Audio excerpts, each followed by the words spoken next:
Apa itu kurikulum? Saya tidak akan menjabarkan apa itu kurikulum, ya. Kurikulum bisa diartikan kalau dalam Undang-Undang Nomor 20 Tahun 2003 itu adalah seperangkat rencana dan pengaturan mengenai tujuan, isi, kemudian bahan pelajaran, kemudian metode pembelajaran yang dijadikan sebagai penyelenggaraan kegiatan pembelajaran. Makanya kurikulum kemarin komponennya adalah ada 4 yang sudah saya paparkan di pertemuan sebelumnya. Ya. Di sesi ini kita akan membahas tentang landasan kurikulum apa saja. Landasan kurikulum. Jadi landasan itu sebuah pondasi yang di atas bangunan sebuah bangunan. Ibaratnya kalau sebuah rumah atau sebuah gedung tanpa adanya pondasi, maka suatu gedung tersebut itu mudah terkena atau mudah roboh. Ibaratnya seperti itu. Ya. Begitu juga dengan diri kita. Ya. Diri kita itu kalau tidak punya pondasi, ya otomatis juga tidak punya pondasi iman Islam ihsan juga sama, akan mengalami rapuh atau krisis keimanan, kan kayak gitu. Sama. Jadi pondasi ini awal meletakkan dasar gitu ya, dasar kurikulum. Ya. Yang dimaksud dengan landasan di sini, landasan kurikulum atau suatu gagasan atau kepercayaan yang menjadi sandaran suatu prinsip. Ya.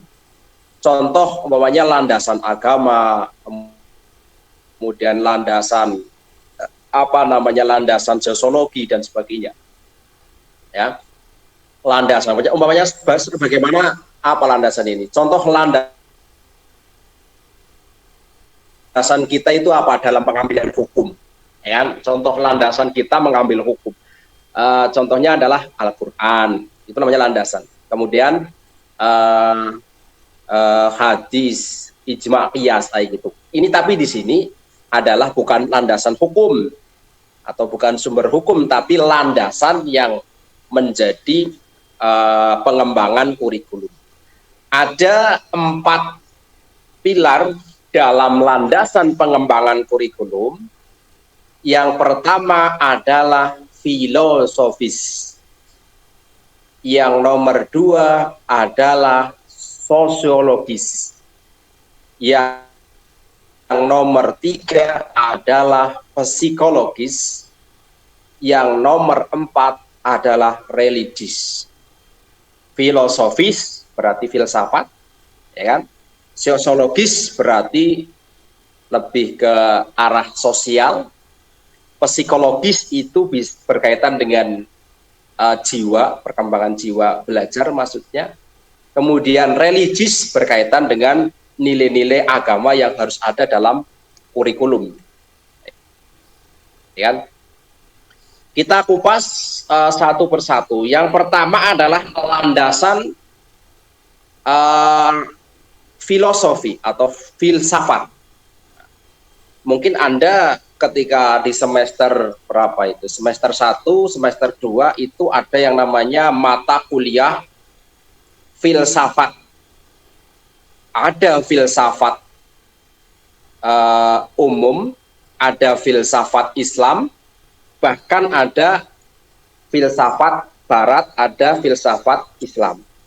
Tapi di sini apa yang dimaksud landasan pengembangan kurikulum dalam filsafat? Ya, kalau secara bahasa filsafat itu kan artinya apa? Filo dan sofi artinya bijak, cinta kebijakan.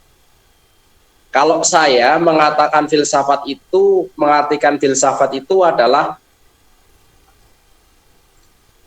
pengetahuan yang tentang kebijaksanaan atau kebijakan, ya, atau kalau menurut saya saya lagi itu filsafat lebih bagaimana berpikir rasional, logis, mendalam, tuntas, sampai ke akar-akarnya dalam rangka memperoleh sebuah kebenaran. Jadi apa yang dimaksud dengan filsafat sebagai landasan kurikulum, artinya landasan filsafat dalam pengembangan kurikulum merupakan penerapan pemikiran-pemikiran filosofis dalam memecahkan masalah-masalah pendidikan. Filsafat itu artinya berpikir logis, sistematis, radikal, dengan 5 pilar filsafat. 1, berpikir logis, radikal, sistematis, universal, mencari kebenaran, pemikiran yang tanpa batas, ya, itu semua dijadikan landasan dalam menerapkan, dalam memecahkan permasalahan-permasalahan pendidikan. Apalagi sekarang musim pandemi ini, ya. Artinya musim pandemi COVID-19 ini, bagaimana kurikulum itu bisa memecahkan permasalahan-permasalahan yang ada dalam dunia pendidikan.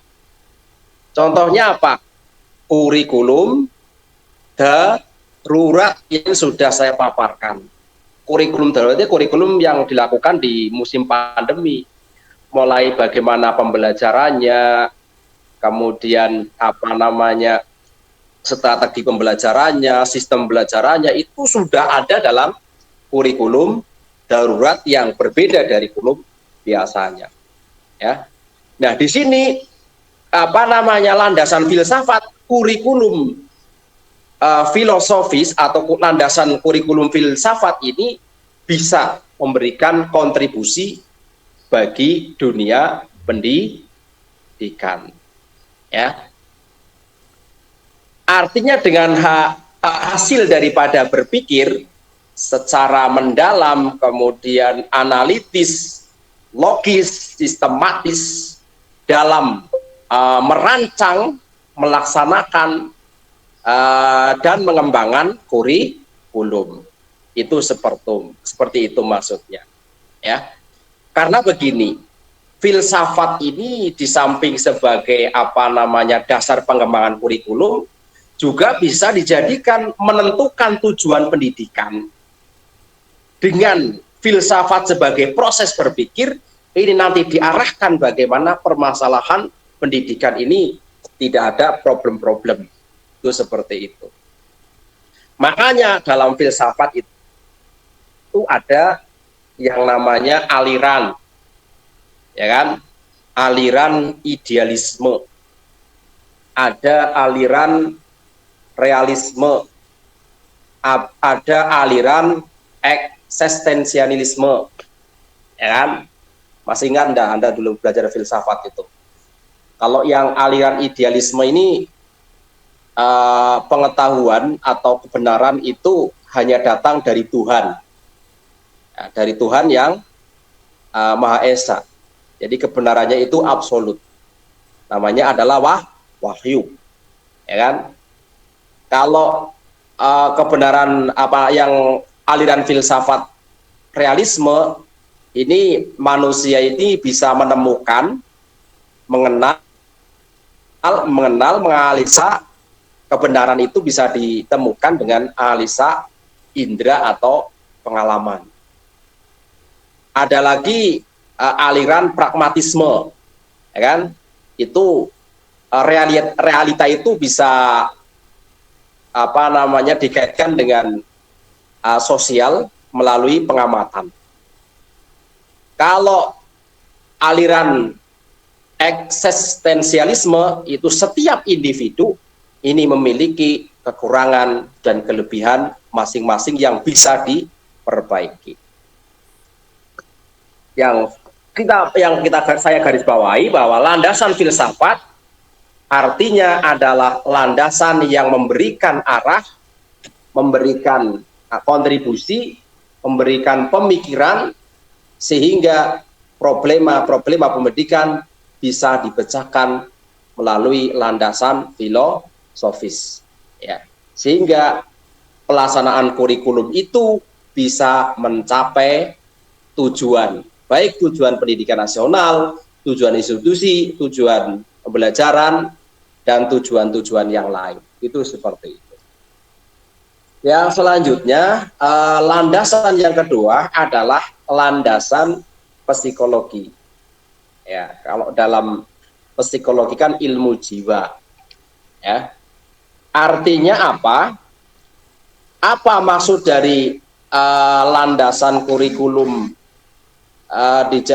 dari aspek psikologis?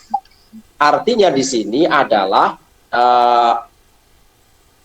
pengembangan kurikulum agar upaya pendidikan atau pelaksanaan kurikulum dapat menyesuaikan, ya, kepada satu, ya, menyesuaikan peserta didik, baik penyesuaian materi atau bahan ajar atau penyesuaian proses penyampaian pembelajaran. Kan Anda mungkin ada mata kuliah yang namanya psikologi perkembangan, ya kan? Ada mata kuliah psikologi belajar. Nah, psikologi ini diarahkan bagaimana kurikulum itu, ya, diarahkan, ya, disampaikan sesuai dengan psikologi anak, sesuai dengan tingkatan masing-masing, ya kan? Pokoknya begini kurikulum, banyak kurikulum pelajaran SMA dikasih pelajaran anak TK, ya jelas enggak mungkin, ya. Atau pelajaran tingkatan SMP disampaikan untuk anak SD. Itu nanti juga mempengaruhi dalam segi psikologi. Makanya dalam landasan psikologi ini bagaimana kurikulum ini dijadikan sebagai pedoman dalam mengajar peserta didik sesuai dengan harapan dan tujuan pendidikan. Jadi secara psikologi anak didik itu kan memiliki keunikan dan perbedaan masing-masing, baik perbedaan minat, perbedaan bakat, maupun potensi perkembangan maksudnya. Makanya di sini kurikulum harus memperhatikan kondisi psikologis perkembangan, ya kan, serta psikologi perkembangan anak, ya kan, itu maksudnya diarahkan ini di sana, ya kan? Makanya tadi sudah saya sampaikan ada landasan psikologi, kemudian psikologi perkembangan, psikologi belajar, itu seperti itu. Nah, selanjutnya terkait dengan psikologi perkembangan. Perkembangan anak ini kan berbeda-beda ya antara anak anak TK, kemudian anak SD, kemudian anak SMP, kemudian SMA. Kalau perkembangannya anak-anak TK atau RA SD itu kan lebih perkembangannya lebih anak-anak lebih suka bermain. Ya bagaimana kurikulum itu menyesuaikan anak itu. Ya makanya kalau ngajar di di SD atau di MI atau di RA itu strategi pembelajarannya itu disesuaikan kepada anak tersebut, ya kan? Pokoknya saya ngajar kayak gini nih. Saya ngajarnya metodenya kayak anak kuliah, diterapkan di anak TK ya jelas pasti bubar semua, ya kan? Itu seperti itu. Kalau saya dulu pernah ngajar di anak-anak kecil, jadi ya harus nyanyi, gitu kan? Harus bermain, kemudian outbound sambil outbound itu ya. Karena ini mengikuti perkembangan mereka itu ya. Bukan berarti mereka harus ikut kita, tapi kita yang ikut mereka. Ya itu seperti itu. Dalam perkembangan psikologi ini seluruh aspek kepribadian anak ini bisa disesuaikan ya masing-masing peserta didik. Wah, anak kuliah juga beda-beda tipenya, ya kan? Ada yang ini, ada yang itu, dan sebagainya lah ya. Yang selanjutnya itu psikologi belajar, ya kan? Ada apa namanya psikologi belajar. Setiap anak kan beda-beda. Ada yang apa namanya belajarnya itu lebih identik kepada kinestetik. Kinestetik itu kalau belajar itu dia harus mengedepankan gerak. Jadi harus bermain gitu, keliling itu baru bisa konsentrasi. Ada juga yang tipe audio.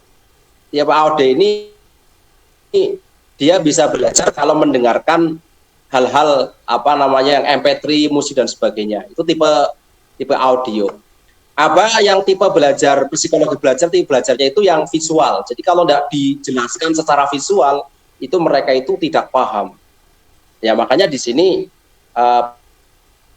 peran media pembelajaran sangat penting disesuaikan dengan apa namanya psikologi belajar anak masing-masing.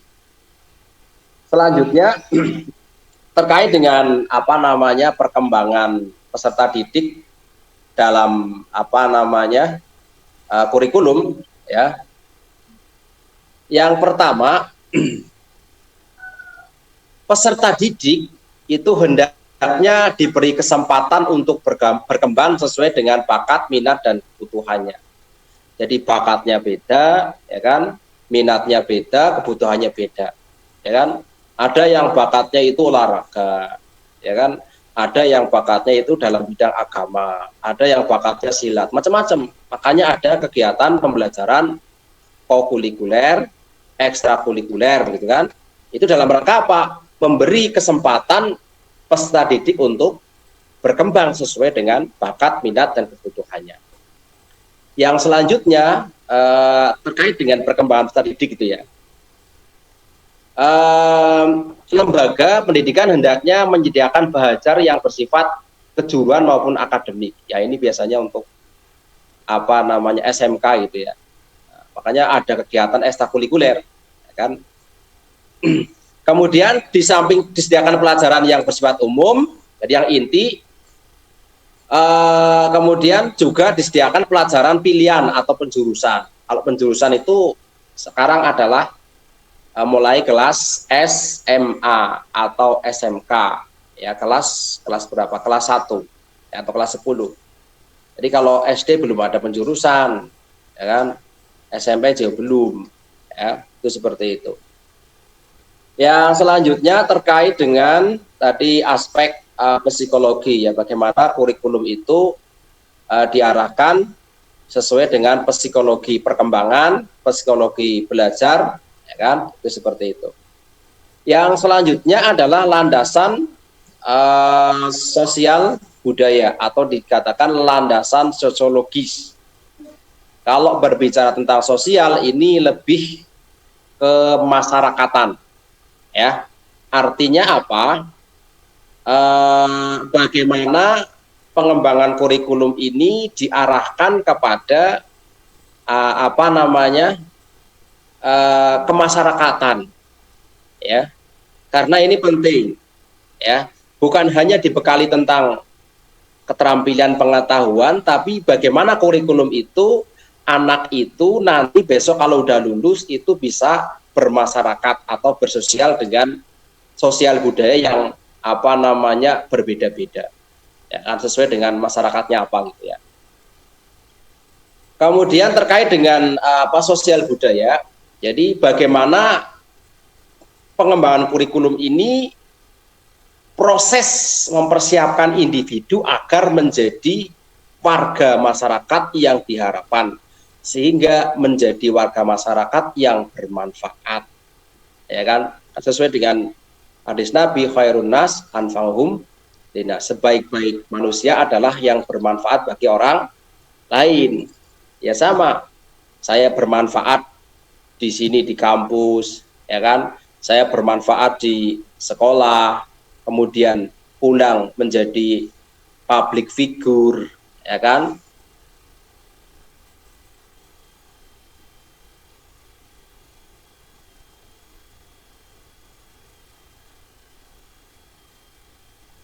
Organisasi FNU, IPPN dan sebagainya ikuti, ya kan, seperti itu, ya. Saya juga aktif di organisasi. Kalau saya di organisasi JNA atau Jamiah Rupiah Aswaja. Nah, lebih ke apa ya, dalam bahasanya tukang suluk gitu ya, itu seperti itu. Ya macam-macam lah organisasi, yang penting bermanfaat bagi masyarakat ya, itu seperti itu.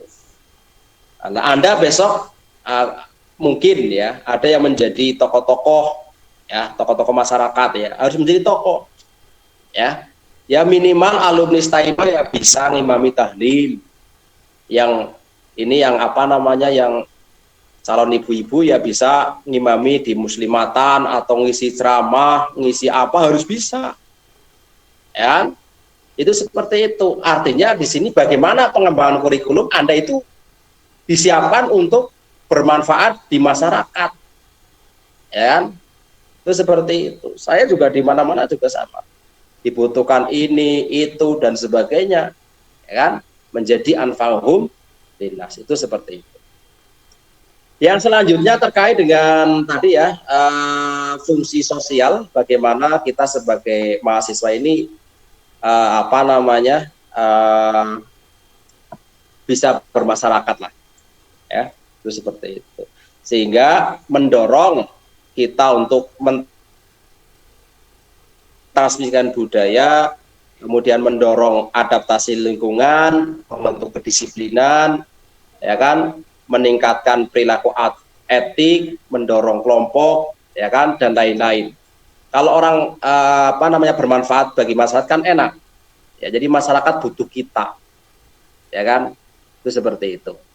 Saya mengajarkan seperti ini kepada mahasiswa saya supaya Anda itu bermanfaat, ya kan, di mana-mana, itu maksudnya ya.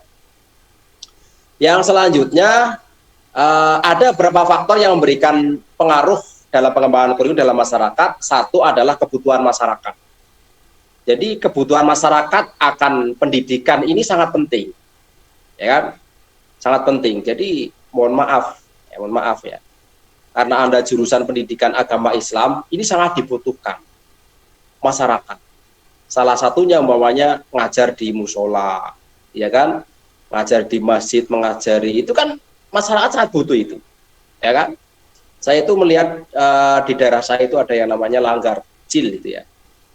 Itu apa namanya, sebenarnya masyarakatnya itu ya kepengen anak-anaknya bisa ngaji, ya, bisa ngaji, ya, bisa ngaji di musola tersebut, ya.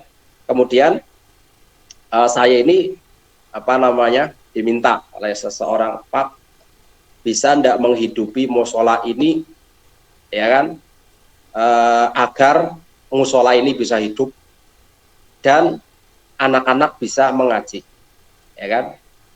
Saya bilang ya, saya insya Allah ya siap kalau menghidupkan, tapi saya mungkin tidak bisa istiqomah setiap hari karena jam saya kadang ya jam terbangnya banyak gitu ya. Terpaksa itu anak-anak kecil itu ya di daerah sekitar itu tiap sore itu datang. Saya tidak pernah meminta, tidak pernah datang sendiri, ya kan. Oh, ngaji di tempatnya ini, ngaji di tempatnya ini. Setiap sore jam 5, jam setengah 5 itu pada datang. Itu berarti kan masyarakat butuh akan pendidikan. Anak-anak SD yang belum pada bisa ngaji dan sebagainya. Itu seperti itu. Besok kamu harus seperti itu ya. Harapannya apa namanya, ya minimal ngajar di TPK atau di pondok lah, syukur-syukur itu ya. Yang selanjutnya, perubahan dan perkembangan masyarakat ini sangat-sangat penting gitu ya. Itu seperti itu. Yang selanjutnya ini landasan apa namanya dalam pengembangan kurikulum adalah landasan teologis atau religius, ya kan. Artinya apa? Landasan agama ini menjadi pondasi awal bagi kita, apalagi kita jurusannya pendidikan agama Islam, ya. Makanya kurikulum 13 itu punya kurikulum kompetensi dan kurikulum berkarakter. Karakter ini bisa dikembangkan, salah satunya adalah dengan landasan agama. Karena di dalam agama di sini, dalam agama ini diajarkan tentang bagaimana berperilaku, bagaimana beretika, bagaimana berakhlakul karimah, kan seperti itu. Makanya dalam apa namanya, dalam undang-undang ya, dalam pengembangan kurikulum, sebaiknya landasan Pancasila itu kan bunyinya apa? ketuhanan yang Maha Esa. Itu berarti kan agama, ya kan? Di Indonesia ini menyatakan bahwa kepercayaan dan ketakwaan terhadap Tuhan yang Maha Esa sesuai dengan agama kepercayaan masing-masing individu. Itu seperti itu. Yang selanjutnya terkait dengan landasan agama. Karena di sini pengembangan kurikulum itu bagaimana anak ini diarahkan kepada nilai-nilai agama supaya anak tersebut itu bisa memiliki nilai-nilai akhlakul karimah atau berkarakter. Karena Anda mungkin bisa melihat anak sekarang itu, ya, satu pergaulan, ya kan, kemudian salah pilih teman, ya kan, kemudian anak-anak juga diracuni oleh dunia smartphone yang sehingga anak itu mania game. Nah, ini kalau mereka tidak dibekali agama bagaimana? Ya kan? Saya itu pernah menemui anak kecil sekali. Ya. Mungkin umur sekitar kelas 4 SD. Itu sudah ketagihan game. Sekali nge-game, ya, itu selalu membeli top up yang harganya tidak lebih 200.000. Ya kan? Dia sudah ketagihan game. Karena ini kemudian dia orang tuanya bilang sama saya, Pak, bisa atasi anak saya bisa enggak? Emang kenapa? Ya, anak saya sudah ketagihan game yang sudah berlebihan. Jadi siang, malam, pagi itu hanya HP. Ya kalau menghasilkan uang enggak masalah. Ini menghabiskan uang orang tuanya. Ya kan? Ya, saya bilang ya bisa Bu, nanti saya saya terapi dengan Al-Quran, coba datang ke rumah saya atau kapan, ya kan, saya suruh, ya insya Allah mudah-mudahan dengan doa ya, mungkin saya punya doa ya, bisa sadar. Ya, anaknya itu game, kalau ndak nge-game, wah ini stres dia itu. Nah ini kan, nah sekarang anak sekarang itu lebih mentalnya, kalau saya ini ke arahnya ke situ. Makanya HP ini menjadi peran yang signifikan ya bagi dekadensi moral anak. Ya makanya mari anak didik kita bekali dengan landasan agama ya. Karena Anda jurusan Anda pendidikan agama Islam, bagaimana tugas Anda sebagai calon pendidik memberikan nilai-nilai agama sehingga anak itu bisa belajar, bisa mengaji, ya sehingga mereka menjadi orang-orang yang mengerti agama. Karena generasi 40, 45 ya anak sekarang ini. Ya itu seperti itu. Selanjutnya itu landasan-landasan yang harus kita, dalam Al-Quran sebenarnya banyak sekali ya. Salah satunya adalah akrimu auladakum wahsinu adabakum faina auladakum hidayatul ilaikum. Jadi hormatilah anak-anakmu dan perbaikilah pendidikannya dan didiklah mereka dengan adab. Ini penting ya supaya anak-anak kita bisa memiliki pendidikan karakter. Oh ya sebentar ya.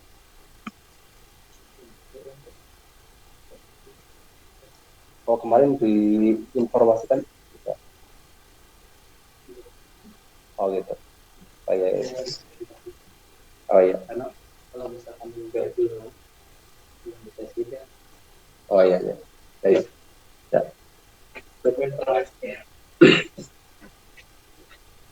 Ya. Itu terkait dengan landasan dapat saya garis bawahi dari kesimpulan kuliah hari ini. Yang pertama, landasan kurikulum ada 4. Yang pertama landasan filosofis, sosiologis, psikologis, dan agama. Ya. landasan filosofis, ini bagaimana kurikulum itu bisa dijadikan penerapan dan pemikiran-pemikiran filosofis yang sudah saya paparkan tadi dalam memecahkan masalah-masalah pendidikan, apalagi di pandemi ini, ya. Artinya kurikulum dalam pengembangan filsafat ini bagaimana berpikir secara sistematis, logis sampai menemukan kebenaran sehingga bisa memberikan kontribusi bagi pengembangan kurikulum. Yang kedua adalah landasan psikologi. Ini bagaimana kurikulum ini bisa dijadikan pedoman bagi guru dalam mengantar anak didik sesuai dengan harapan dan tujuan pendidikan. Disesuaikan dengan masing-masing psikologi perkembangannya, kemudian psikologi belajarnya. Itu seperti itu. Yang selanjutnya landasan sosiologis.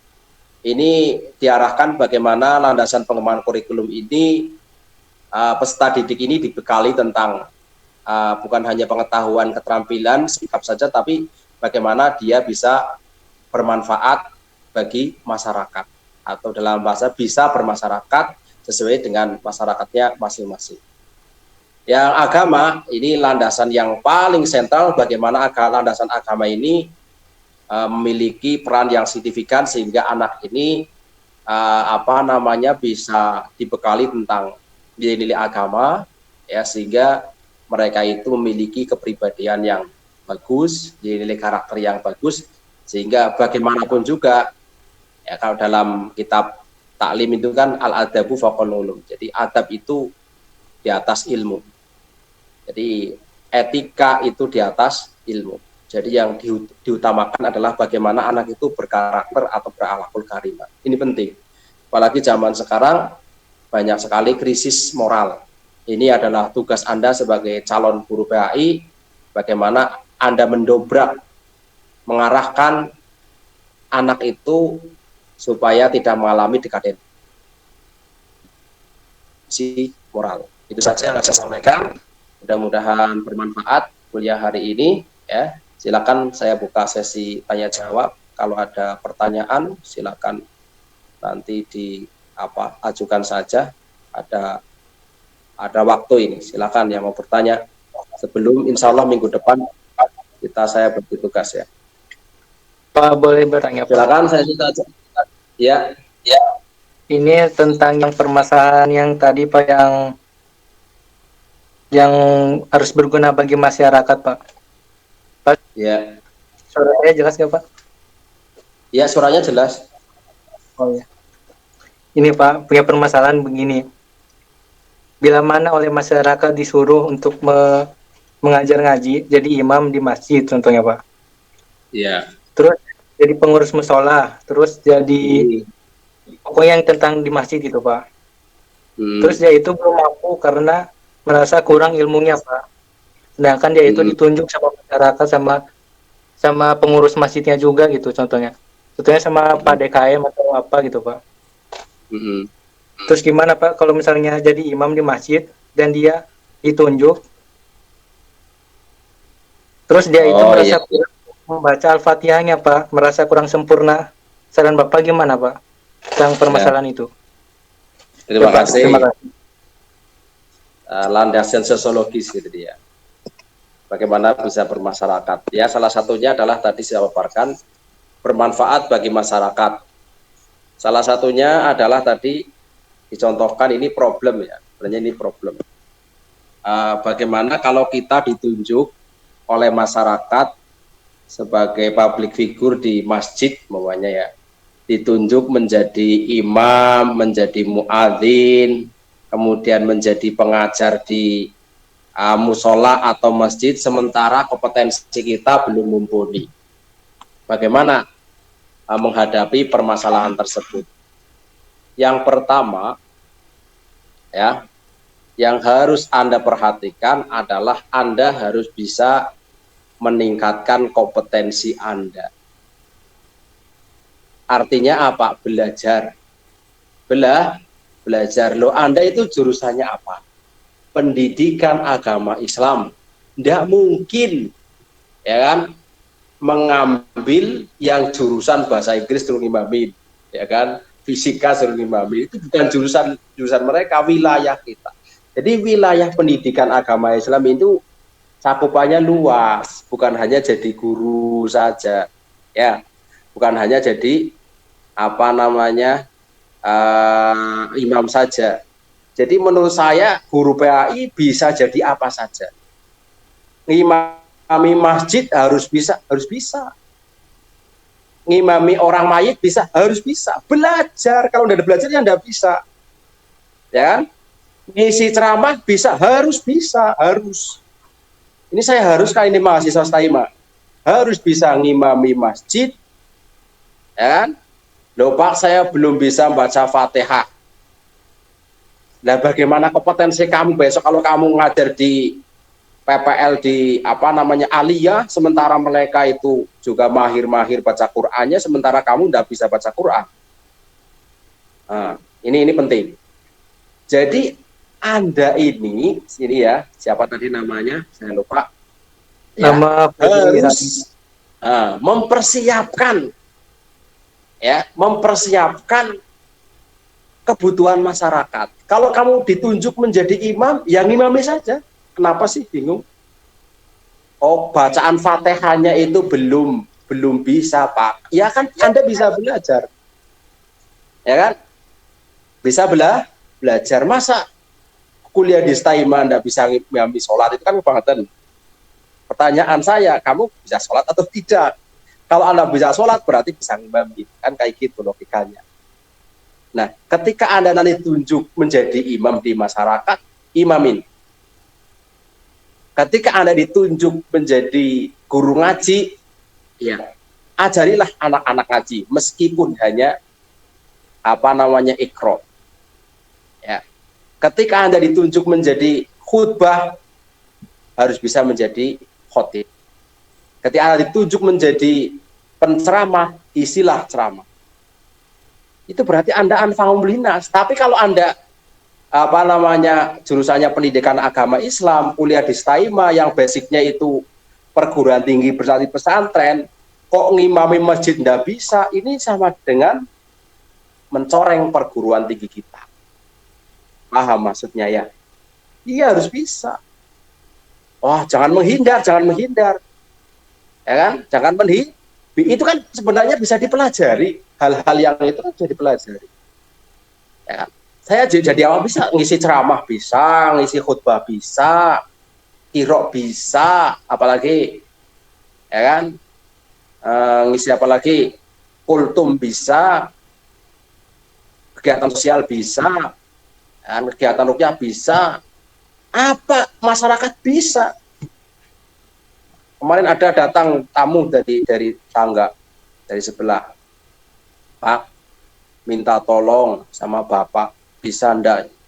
Ya bisa. Saya bilang, apa? Saya ada kegiatan apa? Itu Pak, besok ada acara itu anak saya hamil, mau ada acara tobatan.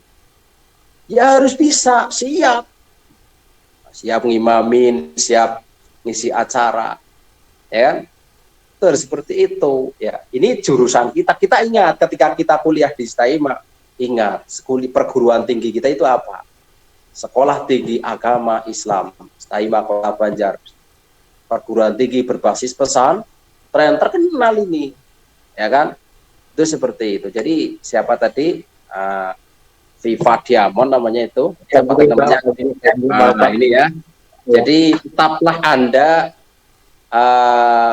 mengabdikan diri kepada masyarakat semampu kalian. Bisanya mulang ikro, ya ikro, kan kayak gitu. Bisanya ngisi pengajian hanya 10 menit, ya 10 menit. Wong itu kemampuan kita, tapi itu sebenarnya bisa dipelajari, ya kan? Bisa dipelajari. Ya, yang terpenting bagaimana kita itu bisa bermasyarakat dengan masyarakat setempat. Apapun yang dibutuhkan masyarakat. Ya kan? Itu kalau yang datang ke saya itu malah orang-orang yang orang-orang yang macam-macam, ya kan? Ada yang penyakit ini, ada yang penyakit itu, yang penyakit dan sebagainya, kesurupan dan bengek dan mas saya itu. Ya karena saya itu sebagai pengen mengabdikan masyarakat, apa kebutuhan masyarakat, saya diundang pasti datang. Ya, itu seperti itu. Nah, ada lagi, silakan, bagus, pertanyaan yang bagus. Intinya adalah bagaimana kamu itu menjadi orang yang bermanfaat bagi masyarakat. Dan Anda jangan menjadi mahasiswa yang kuper, artinya kurang pergaulan sehingga masyarakat itu menjauhi kalian. Jangan. Bagaimanapun biasanya anak-anak yang mahasiswa yang kuper atau namanya kurang pergaulan biasanya itu masyarakat yang akan menilai sendiri. Itu seperti itu. Jadi tampilkan di masyarakat bahwa kita itu ya bisa gitu ya, apapun. Itu seperti itu. Saya juga bagaimana belajar sehingga saya itu bisa bermanfaat bagi masyarakat. Sehingga masyarakat menilai, oh ini Pak Sartono, oh ini. Itu seperti itu. Ya kalau ada kegiatan masyarakat masih ditunjuk, datang ke rumah saya, Pak minta tolong ini, saya datang. Pak besok ada acara ini, Bapak bisa ini enggak? Insya Allah bisa kayak gitu, ya. Itu artinya apa? Masyarakat itu butuh itu karena Anda kan sebagai seorang ilmuwan dipandang oleh masyarakat, orang yang berilmu. Masa masyarakat akan imami tahlilan, ya kan? Imami masjid. Tidak mungkin mereka yang menunjuk jurusan bahasa Inggris itu kan ya tidak pas. Ya kecuali mereka santri lain lagi. Karena ada jurusan pendidikan agama Islam ya harus bisa. Ya kan? Pak masih belum kompeten, ya belajar, saya juga belajar. Dengan belajar kan ilmu kayak gitu kan ilmu yang nampak bisa dipelajari. Ya kan? Itu seperti itu ya. Selanjutnya sesi lanjutnya. Lanjutan nomor berapa tadi? Jadi pertanyaan yang bagus tadi. Ada lagi enggak? Biasanya Pak kalau pertama-tama kalau udah ditunjuk dan mau itu biasanya itu mentalnya itu suka lemah gitu Pak, suka bergetar atau apa gitu Pak biasanya. Ya orang-orang rata-rata demam panggung. Cara mengatasi demam panggung ya. Sebagai calon pendidik, Anda kan calon guru ini, calon guru itu harus bisa mengatasi demam panggung. Demam panggung itu kalau berbicara di depan orang atau menjadi public speaking itu salah satunya adalah dia grogi, ya kan? Kemudian dia gagap. Bagaimana cara mengatasinya? Cara mengatasinya adalah Anda bagaimana belajar dan banyak latihan. Ya kan? Dulu saya juga sama kena penyakit kayak gitu. Ya kan? Saya diajari sama kiai saya dulu. Ya kan dulu saya gaptek kayak gitu. Kalau malu ngomong di depan orang. Ya kan? Kemudian pokoknya malu lah. Kemudian kalau berbicara itu ditetawain. Tapi kan saya belajar. Saya kalau belajar biasanya kan di depan kaca. Jadi ada cermin di situ. Ya kan, saya siapkan materinya, pokoknya ngisi ceramah ya. Isi ceramah saya siapkan materinya ini. Saya ngomong sendiri di kamar, di depan cermin. Otomatis kan sudah terbiasa seakan-akan sudah terbiasa kemudian menjadi bisa. Itu saya diajari kayak gitu dulu, kalau mau dipakai juga enggak apa-apa. Tapi karena Anda sebagai calon guru masa harus gaptek. Kalau Anda nanti demam panggung penyakitnya, ya kan, itu kan sebenarnya bisa diatasi. Ya belajar lah ya, karena nanti besok Anda akan berbicara di depan siswa, berbicara di depan guru, berbicara di depan kepala sekolah, berbicara ketika ada acara-acara event, ya kan. Masa Anda tidak bisa ngomong?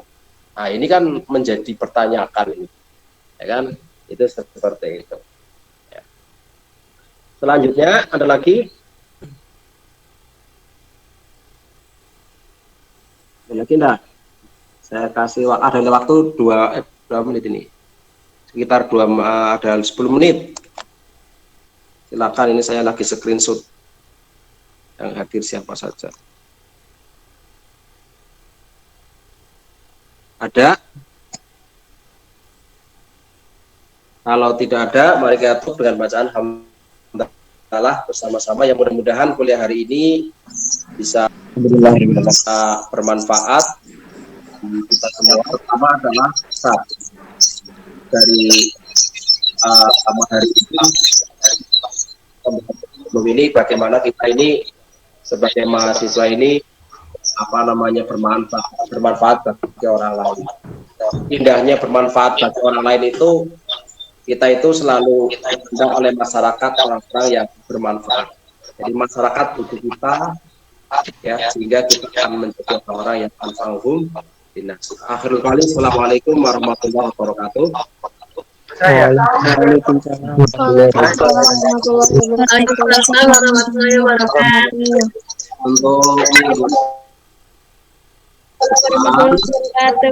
ini nanti di tugasnya itu saya susun ya. Tapi karena ini belum, itu yang minggu depan ya, saya susun di WhatsApp. Kalau tidak ada respon, Pak. Ya.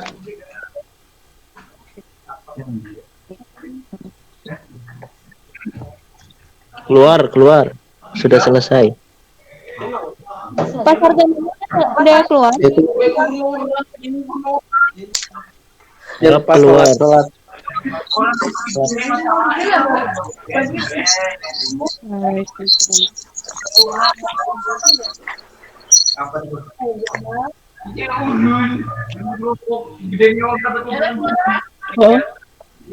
Oke, nggak bina. Pulang kota. Saya telat tadi masuk. Enggak, belum. Ini tuh berapa materinya? Teteh, Bang, berapa materi? Bu, aku militangin. Udah beres belum? Mau mulai lagi enggak? Sudah. Arab keluar. Makanya dikasih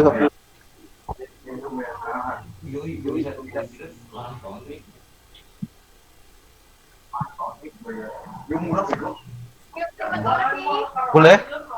Kita 10 menit lagi masuk. Kayaknya. Tugas kumpulkan.